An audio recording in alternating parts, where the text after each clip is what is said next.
বাংলাদেশ সরকার 2024 পরিবহন আইন অনুযায়ী দূরপাল্লার ডিজেল চালিত বাসগুলো পার কিলোমিটারে 2.12 টাকা ভাড়া নিবে। কিশোরগঞ্জ থেকে ভৈরব হয়ে ঢাকা গেলে দূরত্ব পাড়ি দিতে হয় 135 কিলোমিটার। সরকারের আইন অনুযায়ী এতে ভাড়া পড়ে 286.2 টাকা এবং ইটাখোলা দিয়ে 115 কিলোমিটার। এই 115 কিলোমিটারে ভাড়া পড়ে 243.8 টাকা।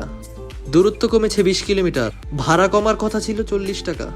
শুধুমাত্র গোল্ডেন কিওয়ার্ড ব্যবহার করার কারণে অতিরিক্ত 100 টাকা পার সিট নেওয়া হচ্ছে। সার্ভিসের শুরুতে মাঝপথে কাউন্টার ছিল অল্প কয়েকটা। এখন যাত্রীদের সুবিধার নাম দেখিয়ে মালিক পক্ষের লাভের অংশ ভারী করার জন্য আরও কাউন্টার বাড়ানো হলো। এতে যাত্রীদের কোনো সুবিধা হয়নি, বরং লাভবান হয়েছেন মালিক পক্ষ। বড় বড় সব অপারেটরের মতো মাঝ রাস্তায় পোক নেওয়ার তো আছেই।